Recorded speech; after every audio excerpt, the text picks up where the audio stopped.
నమస్కారం అండి అందరికి.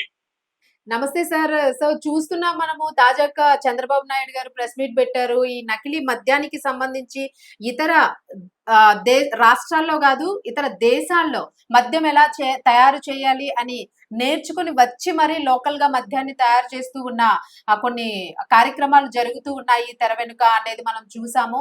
సో మీరేం చెప్తారు దీని గురించి? సిట్ కూడా వేస్తాము అని అంటున్నారు. సో అసలు ఎలా ఉంది మీ యాక్షన్ ప్లాన్ ఏంటి? నకిలీ మద్యం దీనికి సంబంధించి మనం 2 విషయాలు ప్రధానంగా అబ్జర్వ్ చేయాల్సినవి ఉన్నాయి. సార్ మీరు అన్నట్టుగా సిట్ ఆల్రెడీ నిన్ననే అనౌన్స్ చేశారు. సిట్ వేయడం జరిగింది. దాంట్లో 4 ఐపీఎస్ ఆఫీసర్స్ ఉన్నారు. 5 వరకు కూడా ఎక్సైజ్ డిపార్ట్మెంట్ సంబంధించినటువంటి ఒక వ్యక్తిని యాడ్ చేస్తారు.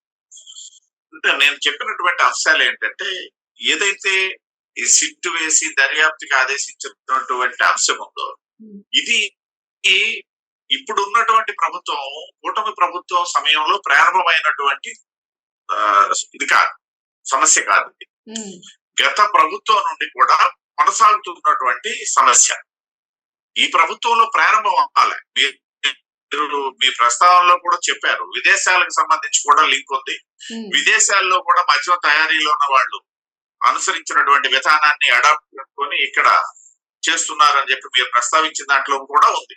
ఈ విదేశాల్లో ఇప్పుడు నిన్న గాని మొన్న గాని 2024లో గాని 25లో గాని స్టార్ట్ అవ్వాల. అక్కడ దాదాపు 5-6 ఏళ్ల క్రిందట అక్కడ ప్రారంభమైనటువంటి వ్యవహారం గత ప్రభుత్వ సమయంలోనే ఇక్కడ ఏదైతే రాయలసీమలో మనం పట్టుకున్నటువంటి సందర్భంలో కొనసాగుతున్నటువంటి సందర్భం. సరే, దాంట్లో తెలుగుదేశానికి సంబంధించినటువంటి వ్యక్తులు ఉన్నారు, వైసీపీ తాలూకా వ్యక్తులు ప్రధానమైనటువంటి భూమిక అన్నటువంటిది తేటతెల్లమైంది.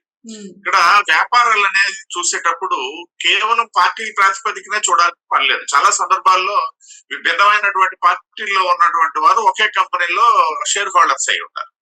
అంత మాత్రాన వాళ్ళ భాగస్వామ్యం ఆ వ్యాపారం వరకే చూడాలి, వ్యాపారానికి సంబంధించింది. అదేమన్నా తీసుకొచ్చి రాజకీయ రంగంలో అనేసి అంటే పరస్పరం ఎవరో సహకరించుకుంటారని చెప్పేసి విశ్వాసం మాకు లేదు. అయితే కాబట్టి సమస్య అయితే మాత్రం గత ప్రభుత్వంలో ప్రారంభమైనప్పటికీ ఈ ప్రభుత్వంలో వెలుగు చూసింది. ఇక్కడ మనం గమనించాల్సినటువంటిది ఏంటంటే, ఈ నకిలీ మద్యం అనేది ఆఫ్రికా దేశంలో ప్రారంభమైనటువంటి ఒక ఇష్యూగా మనం చూడాలి. ఏదైతే ఆఫ్రికన్ కంట్రీస్ లో అక్కడ ఉన్నటువంటి పరిస్థితుల నేపథ్యంలో, అంటే లిక్కర్ మాఫియా, అది ఇర్రెస్పెక్టివ్ ఆఫ్ పార్టీస్ అంటాను, ఇర్రెస్పెక్టివ్ ఆఫ్ గవర్నమెంట్స్ అంటాను, వాళ్ళు ఎంత సాహసంతో ఈ బిజినెస్ లోకి వస్తారు అనేసి అంటే దానికి కారణం కూడా లేకపోలేదు. ఏదైనా బిజినెస్ లో అంటే 10, 20, 30, 40, 50% ప్రాఫిట్స్ ఉంటాయి. కానీ ఈ లిక్కర్ బిజినెస్ లో సంబంధించి జరిగేటనేసి అంటే 100%, 200% ప్రాఫిట్స్ ఉంటాయి. కాబట్టి అట్రాక్ట్ అవుతారు, కావాలనేది ఎంచుకుంటారు,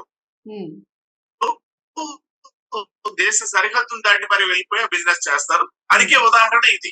ఇవాళ ఆఫ్రికాలో చేసినటువంటి వ్యక్తులు ఎవరు తెలుగుదేశానికి సంబంధించిన వ్యక్తులు కాదు.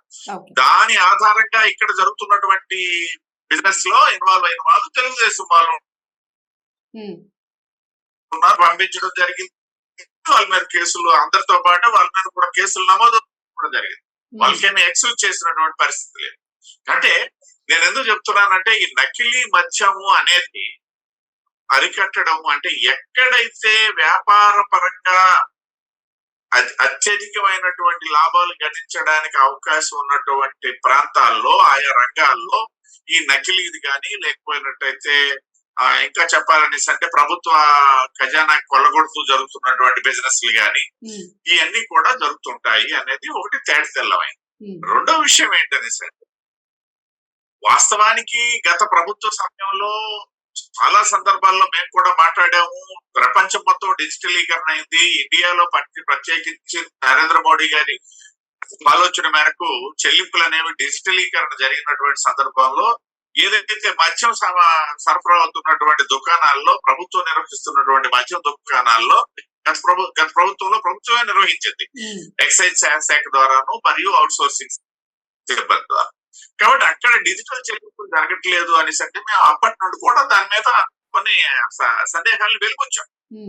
అవే నిజమయ్యాయి. ఇవాళ అది మళ్ళీ వేరే కేసుగా నడుస్తుంది. మా ప్రభుత్వం వచ్చిన తర్వాత దానికి సంబంధించినటువంటి రైట్ సార్. ఏమంటారంటే మీరన్నట్టుగా విదేశాలు ఆఫ్రికాలో అక్కడి నుంచి వచ్చిన టీమే చేస్తూ ఉంది అని అంటున్నారు. సో, అసలు దీనికి సంబంధించి టీడీపీ నాయకుల్ని కూడా అరెస్ట్ చేశారు. చర్యలు తీసుకున్నారు. So, what is the next plan of action ఏం తీసుకోవాలనుకుంటున్నారు మరి?